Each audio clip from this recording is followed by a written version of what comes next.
Sanggar Cerita mempersembahkan Sabda Pandita Ratu.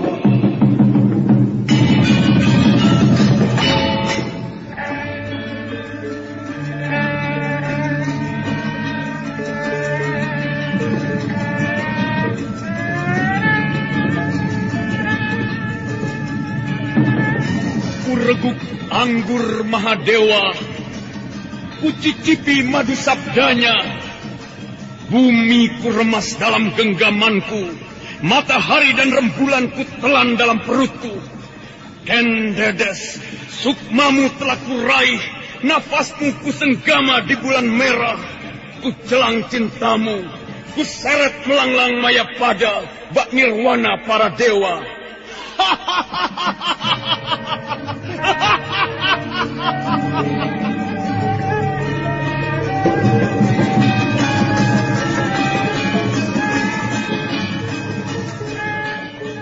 Apakah mungkin aku akan menjadi bunga yang bisa kau petik dan kau sunting? Sementara jika layu, akan kau campakkan begitu saja, seperti cermin retak yang tak berharga. Sabda Pandita Ratu, sebuah kisah penuh dilema, tragedi cinta anak manusia, perebutan tahta, mabuk harta dan duniawi, serta silaunya kehormatan. Di mana keangkara murkaan merajalela karena dendam yang membara. Kisah ini berlatar belakang berdirinya Singasari. Ken Arok, dialah pemuda yang merekuk pahit getirnya kehidupan. Namun sebenarnya, dialah yang harus melaksanakan sabda-sabdanya. Perjalanan sengsaranya adalah awal untuk meraih keberhasilan, untuk menuju kejayaannya di saat Singasari berdiri. Anak keparat, laknat. Rupanya kau memang harus mampus di tanganku. Aku memang tak akan rugi membunuhmu, karena kau memang tidak pernah kupelihara sejak bayi. Nah, sekarang bersiap-siaplah untuk mampus kau, Kameswara. Lihatlah baik-baik apa yang ku genggam ini. Sebentar lagi nyawamu akan segera melayang. Dan aku akan puas melihat bangkaimu berlumuran darah. Ayo, bersiap-siaplah anak keparat.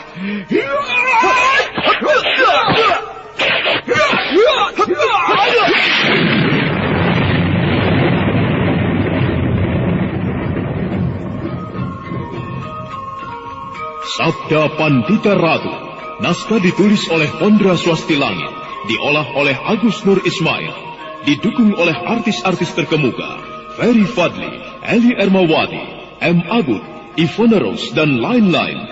Teknik dan montase, Ibing Arifin, dengan sutradara Dian Pertiwi.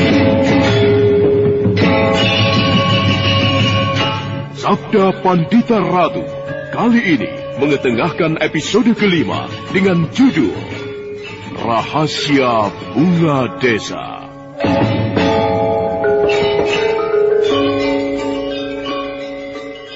Dalam seri yang ke-125 ini, dengan para pemain, Lanti sebagai Wara Palupi, Ferry Fadli sebagai Kameswara, Lis Mardiana sebagai Nyai Menggung, Andi Rishadi sebagai Dewa Hastu, Dedi sebagai Anjam Piani, Eli Ermawati sebagai Ken Dedes, aku Burhan sebagai Empu Purwa, dan pengantar cerita Asdi Suhastra. Jangan lupa subscribe, komen, dan like-nya.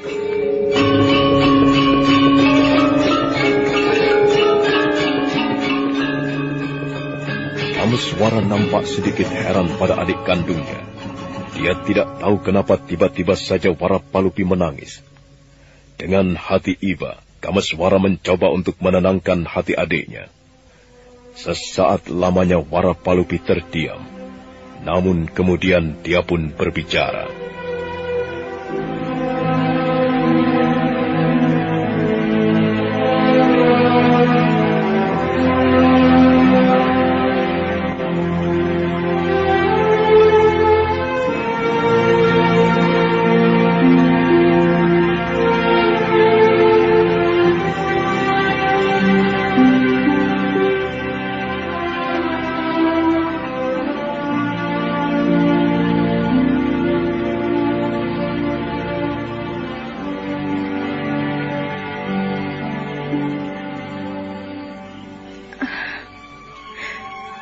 sekarang ini sedang mengandung Kakang.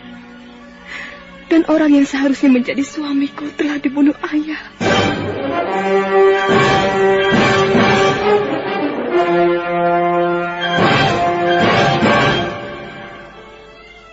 Kenapa hal itu bisa terjadi, Palupi? Baiklah. Mungkin aku memang harus menceritakannya padamu. Kenapa calon suamiku sampai terbunuh?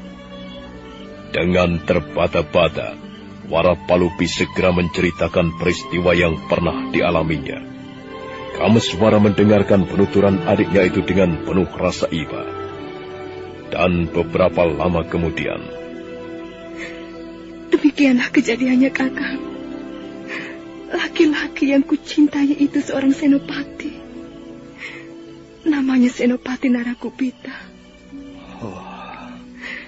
Sungguh malang sekali nasibmu, Palupi. Aku menerima semua ini dengan hati ikhlas, Kakang. Mungkin sudah beginilah perjalanan nasibku. Jadi aku harap Kakang pun bisa mengerti bagaimana sikap ayah. Apalagi sekarang penderitaan beliau benar-benar dalam. Pada mulanya memang sakit. Harus memaafkan orang yang telah menyakiti kita. Tetapi setelah kulihat penderitaan yang ayah rasakan, akhirnya semua itu menjadi baik. Kau mungkin bisa bersikap demikian pada ayah. Tetapi aku rasanya tidak mungkin untuk memaafkannya. Dan kalau perlu aku tidak usah menemuinya. Kakang. Hatiku terlalu berat untuk memaafkanmu, Palupi. Apalagi mengingat peristiwa yang kualami. Aku telah terjerumus ke jurang kehidupan yang mengerikan. Dan ini kuanggap ulah dari ayah. Ayah kita. Apa maksud kata-kata Kakang ini? Kau mungkin tidak pernah tahu kalau ayah masih mempunyai seorang anak. Dan aku sendiri pada mulanya tidak tahu kalau wanita itu adalah kakakku. Tetapi setelah wanita itu kunikahi, barulah aku mengetahui bahwa dia adalah kakak kandungku sendiri. Sekarang wanita itu pun hamil. Pikirkanlah hal ini baik-baik, Palupi. Apakah ini bukan suatu dosa? Dan apakah ini bukan akibat dari sikap ayah yang mengacuhkan aku sebagai anaknya? Itulah makanya aku tidak mau menemui ayah, apalagi untuk memaafkannya. Terlalu berat rasanya, Palupi. Ternyata nasib Kakang Kameswara tidak berbeda denganku. Yang Maha Agung, betapa banyaknya dosa ayah yang harus ditanggungnya. Apakah semua ini dapat kau ampuni, Sang Hyang Agung? Kakang, siapa nama wanita yang kau cintai itu? Namanya Pinaka Swasti Ratu. Pinaka Swasti Ratu? Palupi, sebaiknya sekarang kita kembali. Jadi Kakang mau singgah, kemudian memaafkan kesalahan ayah? Tidak. Aku ke pondokmu hanya ingin mengantarmu saja. Aku tidak mungkin singgah ke tempatmu. Lalu setelah mengantarkan aku, Kakang mau kemana? Entahlah.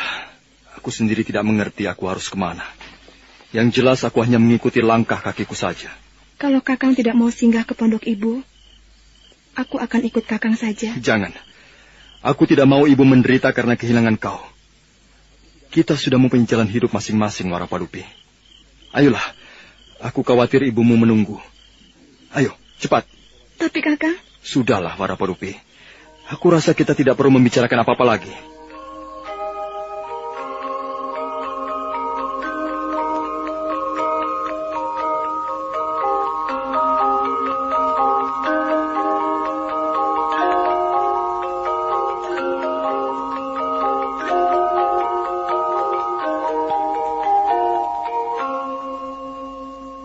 Akhirnya dengan berat hati, Wara Palupi mengikuti kata-kata Kameswara. Dengan langkah gontai, dia pun menelusuri gelapnya malam. Sementara itu, di pondok tempat persembunyian Nyai Tumenggung, Tumenggung Murtiwandawa atau Sakya Murti masih tergeletak pingsan akibat totokan yang belum dilepaskan. Melihat keadaan suaminya, Nyai Tumenggung Murtiwandawa hanya bisa menatap sedih.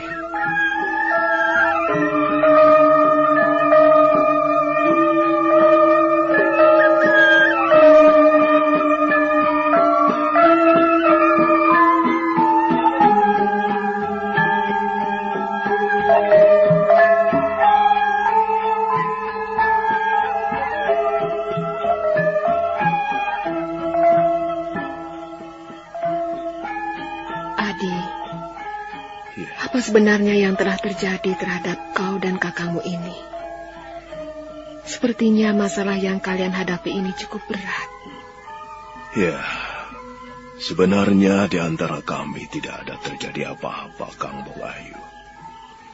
Apa yang kami alami tadi siang cuma ketegangan biasa yang sering dialami Kakang Sakyamurti. Kang Boayu tidak usah khawatir. Suami Kang Boayu tidak apa-apa. Aku sangat mengkhawatirkan keadaannya, Adi. Kakang, sebaiknya totokannya dilepaskan saja. Aku rasa Kakang Sakyamurti sudah mulai tenang, Kakang. Iya. Aku memang akan melepaskannya, Adi. Maaf, Kakang Boayu. Menepilah sebentar.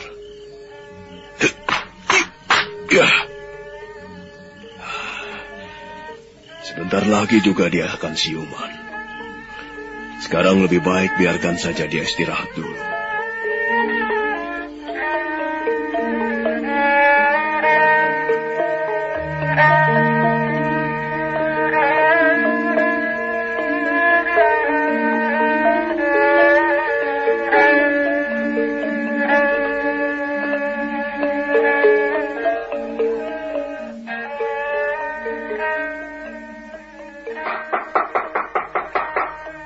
Siapa? Saya, Paman. Warapalupi. Masuk saja. Pintunya tidak dikunci. Iya, Paman.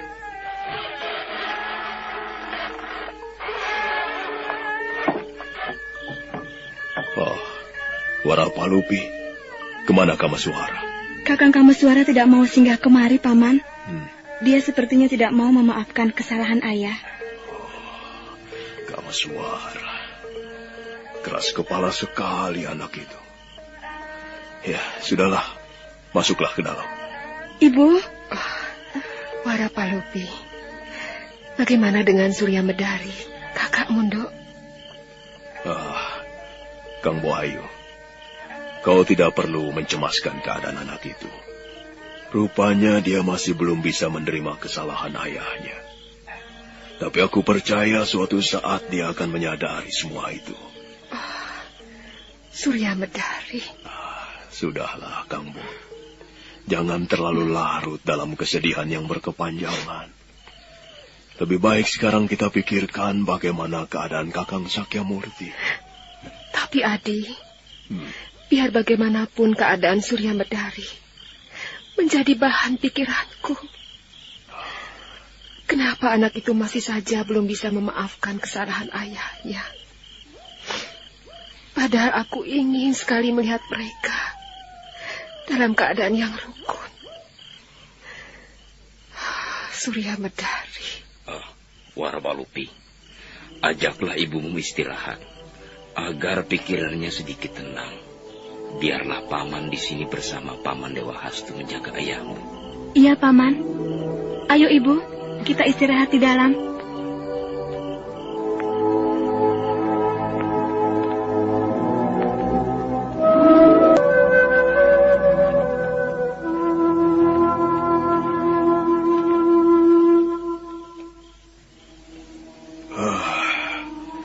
Untung saja tadi ada Kamasuara. Kalau tidak, mungkin Kang Boayu bersama Warapalupi sudah ada di Kediri. Iya, mungkin Sang Hyang Agung masih melindungi keselamatan Kakang Bo dan Warapalupi. Iya. Rupanya, kemanapun kita menyembunyikan Kakang Sakyamurti dan keluarganya, Telik Sandi Kediri masih saja terus mengejar. Iya. Aku sendiri tidak menduga kalau pemerintahan Kediri memasang orang-orangnya di mana-mana. Menurut Kakang, apakah dari peristiwa yang dialami Kakang Boayu tadi, berarti kita harus pindah? Artinya mencari tempat lain untuk persembunyiannya. Ya, mau tidak mau, Adi. Menurutku tempat ini sudah tidak memungkinkan untuk persembunyian Kakang Sakyamurti. Iya, menurutku juga demikian, Kakang. Temenggung Yudapaksa pasti akan memberitahukan Sri Baginda Kertajaya tentang persembunyian Kakang Sakyamurti. Oh, rasanya tidak, adik. Karena ketika aku datang ke kota Raja Kediri, aku mendapat kabar bahwa Temenggung Yudapaksa telah pergi dari istana Kediri. Maksud Kakang? Ya, Temenggung Yudapaksa telah pergi dari istana karena kegagalan-kegagalannya menjalankan tugas. Dan Yudapaksa sendiri merasa kecewa pada Kediri. Tapi sekalipun demikian, bisa saja dia laporkan tentang persembunyian ini pada para nayaka Praja Kediri. Tempat ini memang sudah tidak aman lagi, Kakang. Ya. Kalau begitu secepatnya kita harus pindah. Kita harus mencari tempat lain yang lebih aman untuk Kakang Sakyamurti. Iya. Lalu kapan menurutmu kita akan pindah? Secepatnya, Kakang. Kalau kita mengundur-mundur waktu untuk pindah, nanti kita terlambat. Iya. Baiklah, nanti aku akan bicara dengan Kang Bo Ayu.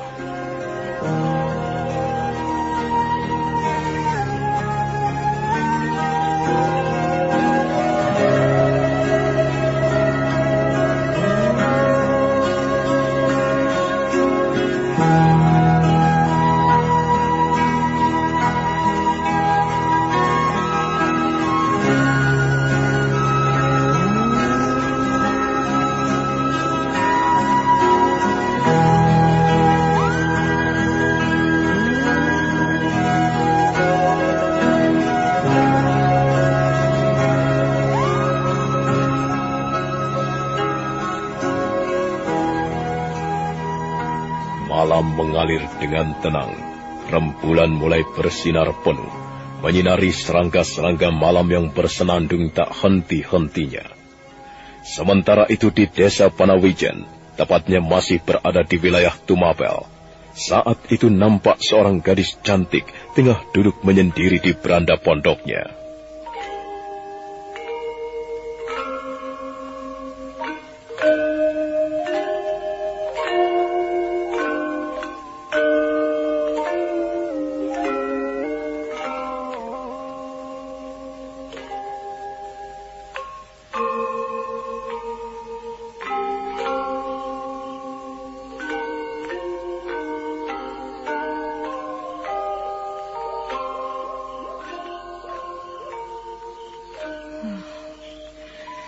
Suasana malam ini begitu terasa tenang. Bulan bersinar dengan penuh, seolah-olah menemani hati yang sedang kasmaran. Sudah beberapa hari ini, aku bermimpi seorang laki-laki tampan. Tapi aku sendiri tidak tahu siapa laki-laki itu.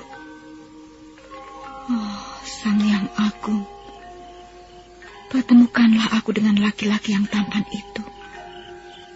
Aku ingin mimpiku menjadi kenyataan. Dedes, sepertinya kau melamun terus. Ada apa, anakku? Ayah. Hampir setiap malam ayah melihatmu melamun. Ada apa, Ken Dedes? Tidak ada apa-apa, Ayah. Saya hanya senang menyendiri saja. Jangan membohongi ayah, Dedes. Ayah tahu kau sedang memikirkan sesuatu. Bicaralah. Barangkali ayah bisa membantumu. Ayah, saya sebenarnya malu untuk mengatakannya. Tapi baiklah. Toh bayangan ini hanya ada dalam mimpi saya. Sudah beberapa hari ini, Dede sering bermimpi tentang seorang laki-laki, Ayah. Seorang laki-laki? Iya. Tapi laki-laki yang sering hadir dalam mimpi Dedes tidak pernah saya ketahui di mana dia berada. Tapi saya yakin suatu saat saya pasti bertemu dengannya. Ken Dedes, mimpi itu hanya kembangnya tidur. Menurut ayah sangat jarang sekali sebuah mimpi akan jadi kenyataan. Tapi saya yakin, Ayah, karena saya memimpikan laki-laki itu bukan hanya sekali atau 2 kali saja. Tapi sudah beberapa hari ini, dia selalu hadir di dalam tidur saya. Apakah kau jatuh cinta dengan laki-laki itu? Kedengarannya memang aneh. Bagaimana mungkin saya jatuh cinta dengan laki-laki yang hadir dalam mimpi? Tapi terus terang saja, saya ingin sekali bertemu dengan laki-laki itu, Ayah. Lucu. Rupanya anak gadis ayah mulai belajar jatuh cinta. Tapi sayang, kenapa harus jatuh cinta kepada seorang pria yang ada di dalam mimpi? Sudahlah, Kendedes. Kau tidak boleh terlalu banyak menghayal. Nanti semua itu akan bisa merugikan dirimu sendiri. Sebaiknya kita ke dalam. Bukankah kau sudah mengantuk? Iya, Ayah.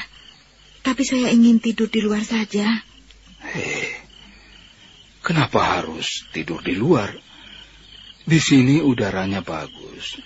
Suasana terlalu dingin, nanti kau sakit. Tapi Ayah, saya benar-benar ingin tidur di luar. Saya sendiri tidak mengerti kenapa saya mempunyai keinginan demikian. Saya mohon Ayah tidak mencegahnya. Kendedes, kenapa akhir-akhir ini sikapmu semakin aneh saja? Ada apa sebenarnya? Ayah, Dedes kan sudah bilang tidak ada apa-apa. Lagi pula, apa yang aneh terhadap sikap Ken Dedes? Saya mohon Ayah mengizinkannya. Ya, terserah kaulah. Tapi ingat, jika kau sakit, kau jangan mengeluh pada Ayah. Karena ini keinginanmu. Ayah tidak perlu khawatir. Dan keinginan saya yang lain. Saya minta Ayah nembang agar tidur saya pulas. Sudah lama saya tidak mendengar Ayah nembang. Ayolah, Ayah. Dedes. Ada-ada saja kau ini.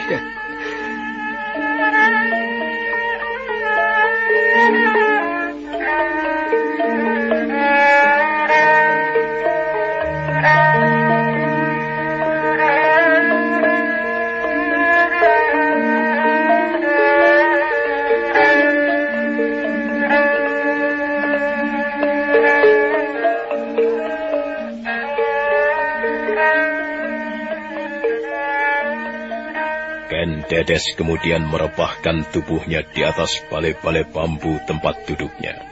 Sementara Empu Purwa ayahnya menembangkan sebuah kidung.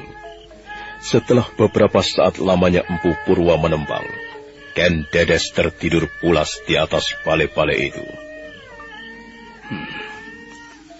Anak ini begitu manja sekali. Tapi aku senang. Tidak pernah melihat dia bersedih. Wajahnya cantik. Sangat mirip sekali dengan mendiang ibunya. Ada apa dengan betis Ken Dedes? Kenapa tiba-tiba saja kakinya bercahaya?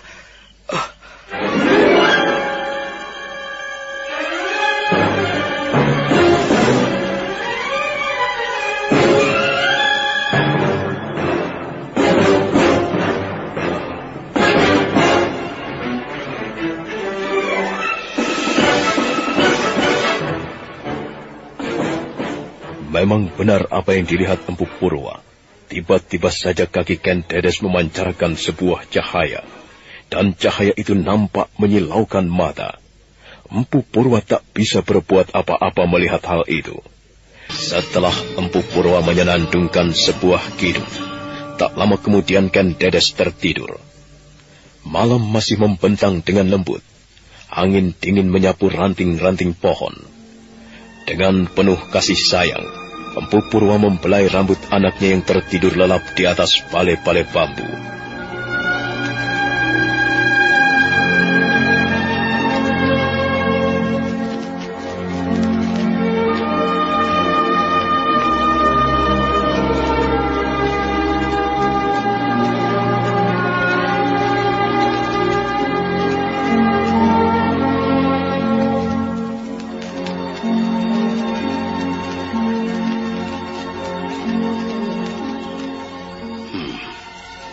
Anak ini begitu manja sekali. Tapi sekalipun demikian, aku senang. Kendedes tidak pernah merasa bersedih sekalipun menghadapi keadaan ayahnya yang seperti ini. Wajahnya begitu mirip sekali dengan mendiang ibunya, membuat aku semakin sayang padanya. Ada apa dengan betis Kendedes? Kenapa tiba-tiba saja betisnya memancarkan cahaya?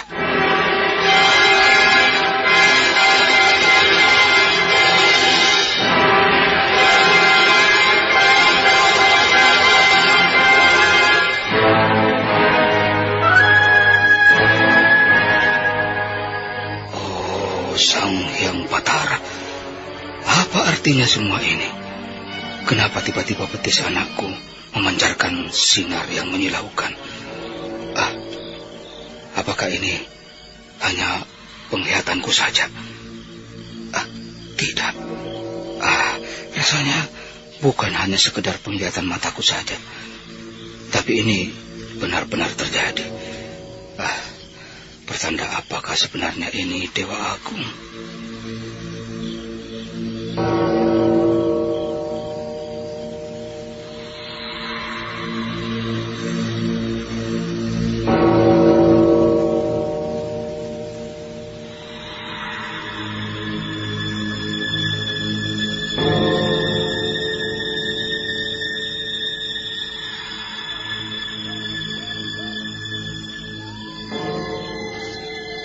Sekali. Sinar kuning keemasan yang memancar di betis anakku ini begitu menyilaukan. Padahal sebelumnya aku tidak pernah melihat keanehan seperti ini.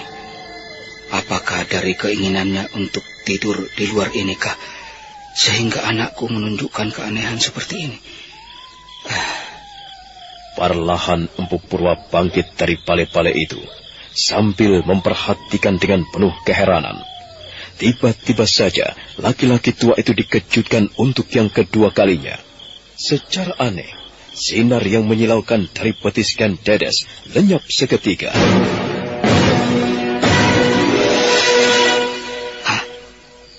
Sinar itu tiba-tiba saja lenyap. Benar-benar aneh. Apakah Kendedes tidak mengetahui keanehan yang terjadi pada dirinya? Tiba-tiba saja aku jadi mengkhawatirkan keadaannya. Sang Hyang Agung, janganlah kejadian tadi adalah sebuah pertanda buruk yang akan kami alami.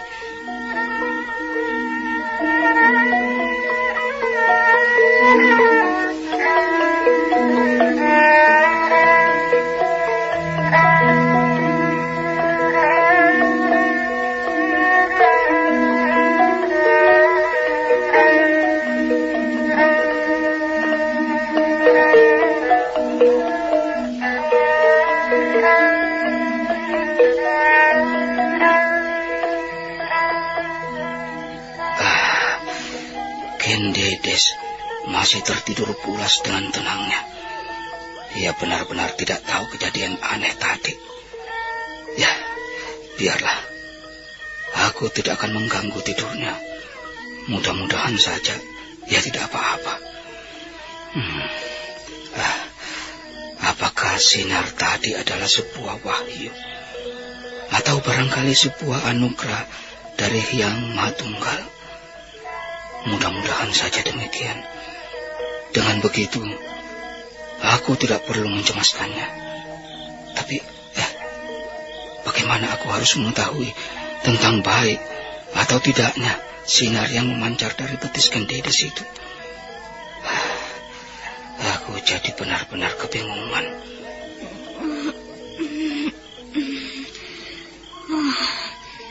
Di mana aku ini? Kenapa tiba-tiba aku seperti ini? Di mana aku ini? Kendedes, kau mengigau? Di mana aku ini? Ayo bangun. Kendedes, ayo bangun. Kau mengigau, Ndu? Tapi di manakah aku ini? Kau masih berada di pondokmu, Ndu. Ayo bangun. Ayah rasa kau bermimpi. Ayah? Jadi tadi saya bermimpi. Saya pikir tadi kenyataan. Rupanya akhir-akhir ini kau sering sekali bermimpi yang aneh-aneh. Apakah mimpimu tadi mimpi bertemu dengan laki-laki seperti yang kau ceritakan? Bukan, Ayah. Kali ini saya bermimpi lebih aneh lagi. Dan mimpi itu rasanya benar-benar terjadi. Kendedes. Kalau ayah boleh tahu, apa mimpi yang kau alami tadi? Saya bermimpi menjadi seorang ratu, Ayah. Dan tempat yang saya diami, sebuah istana yang megah, dengan pilar-pilar yang kokoh dan indah. Tapi suami yang menjadi pendamping saya bukan laki-laki yang pernah saya ceritakan. Selain itu, apalagi yang kau alami? Hanya itu saja yang saya alami, Ayah. Tapi saya merasakan semua itu benar-benar seperti terjadi. Kalau ayah perhatikan, mimpimu ini membawa sebuah pertanda. Dan ayah sendiri tidak tahu apakah pertanda itu, apakah pertanda baik atau buruk. Kalau begitu, ayah harus menemui teman ayah.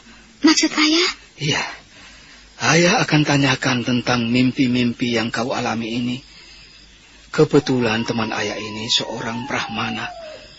Ia mempunyai ketajaman hati yang tinggi.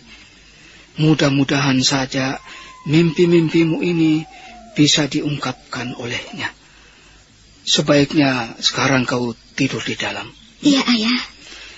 Ya, besok pagi aku akan segera menemui temanku, agar rasa penasaranku pun dapat terjawab dari peristiwa aneh yang dialami Kendedes.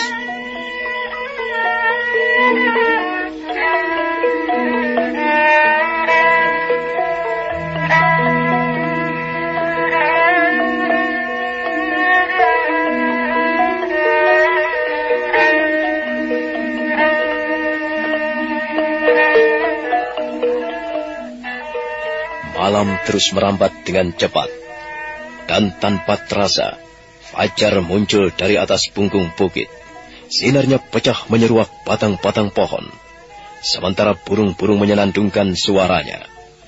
Pagi itu juga, Empu Purwa berniat berangkat meninggalkan pondoknya. Kendedes, pagi ini juga ayah akan berangkat. Mungkin nanti malam ayah baru akan kembali. Apakah tidak nanti siang saja ayah berangkat? Suasana masih terlalu pagi. Tidak apa, Dedes. Ayah lebih senang jalan pagi-pagi. Udaranya masih segar. Sebaiknya kau di pondok saja. Jangan pergi kemana-mana. Iya, Ayah. Paling-paling Dedes hanya ke pondok Bibi Angkin. Kalau hanya ke tempat bibimu tidak apa-apa. Tapi kalau meninggalkan pondok terlalu jauh, ayah harap jangan. Kalau ada apa-apa nanti, siapa yang akan menolongmu? Iya, Ayah. Kalau begitu, ayah berangkat. Iya, Ayah. Hati-hatilah di jalan.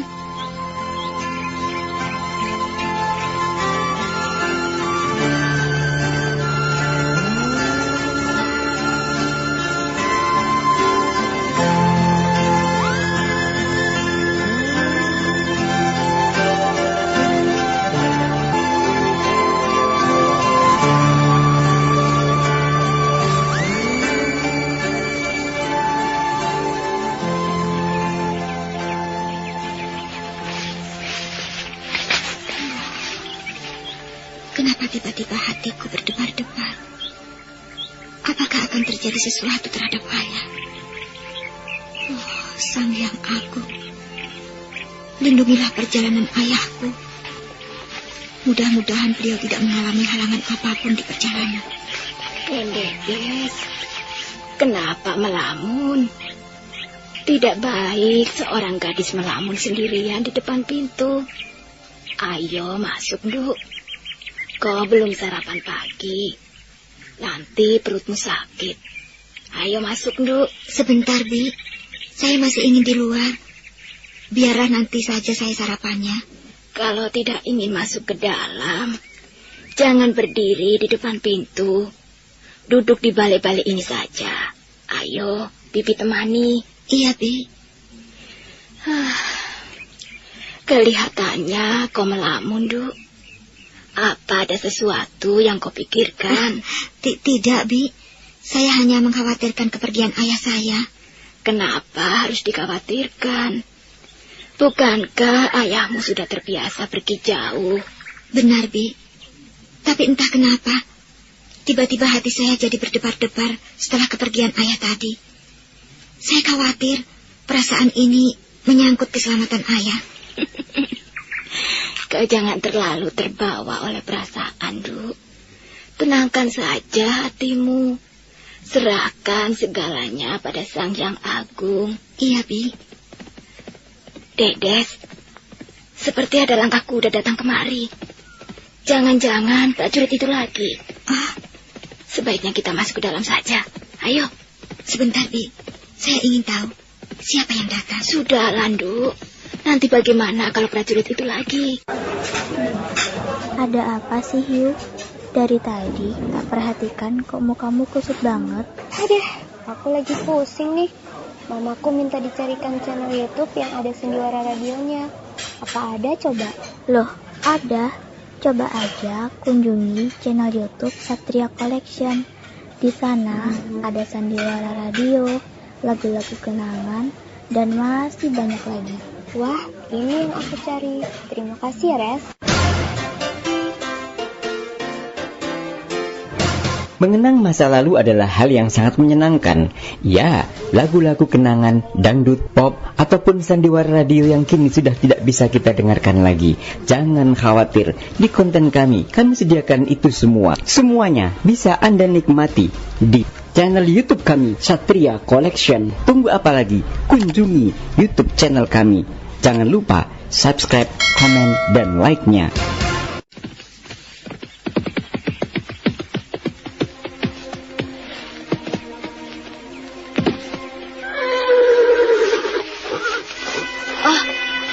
Tenggarang. Benar-benar suasana pagi yang menyenangkan. Kupikir kau tidak ada di pondokanmu, Dedes. Ada apa pagi-pagi kau datang kemari ke sana? Bibi, nada pertanyaanmu sepertinya tidak menyukai kehadiranku. Tapi baiklah, kedatanganku kemari.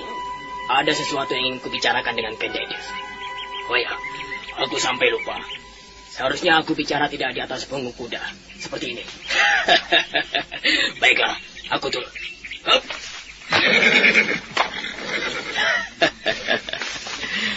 Bibi, aku tidak melihat Empu Purwa. Kemana orang tua itu? Bicara yang sopan ke sana. Sebaiknya sekarang kau kembali saja. Hari ini bukan saat yang tepat untuk bertemu dan berbicara dengan Dedes.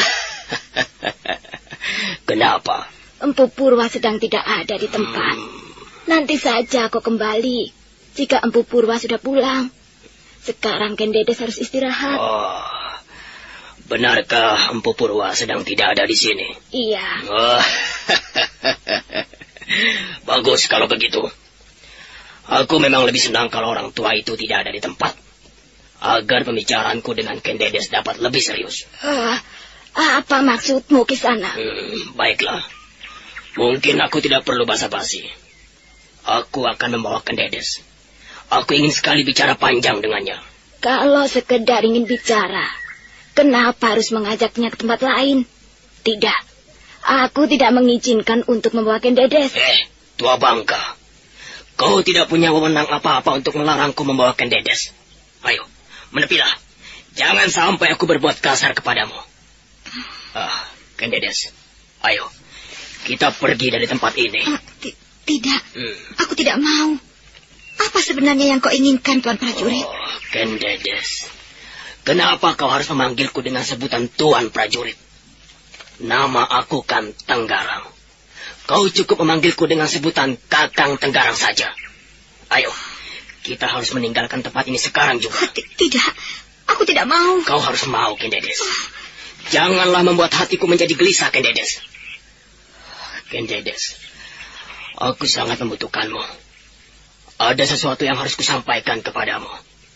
Nah, aku mohon, kau mau memenuhi keinginanku. Ayolah, Kendedes. Aku tidak mau. Bibi, tolonglah aku, Bi. Suruhlah orang ini menyingkir dari sini. Kisanak, pergilah dari tempat ini. Janganlah mengganggu ketenangan kami. Kenapa sikapmu sebagai seorang prajurit tidak menunjukkan sikap yang baik? Aku tidak peduli dengan semua itu. Menyingkirlah dari situ, perempuan tua. Aku tidak ingin ada orang yang mencoba-coba menghalangi setiap rencanaku. Tidak, aku tidak akan menyingkir dari tempat ini. Aku harus melindungi momonganku. Keparat. Rupanya kau keras kepala juga kau, perempuan tua. Aku tidak main-main. Sekali lagi, menyingkirlah dari tempat itu. Silakan, kau adukan tentang sikapku ini. Yang jelas, kau tidak akan kulepaskan begitu saja dari tanganku. Ayo, turutilah keinginanku. Janganlah kau siksa batinku dengan sikapmu yang seperti ini. Ayo. Lepaskan tanganku.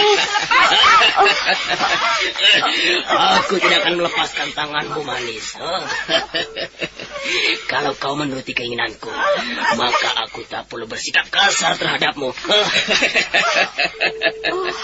Ayolah, kau tidak perlu malu-malu untuk memenuhi keinginanku. Tidak, aku tidak mau.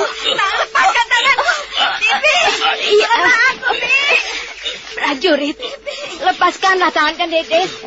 Kau tidak boleh bersikap kasar pada orang lemah seperti kami. Kurang ajar, menyingkir kataku. Tidak, aku tak akan menyingkir. Ayo. Prajurit apa sebenarnya kau ini? Kenapa sikapmu begitu liar sekali? Keparat, kau memang tidak perlu dikasih hati. Rasakan ini. Bibi!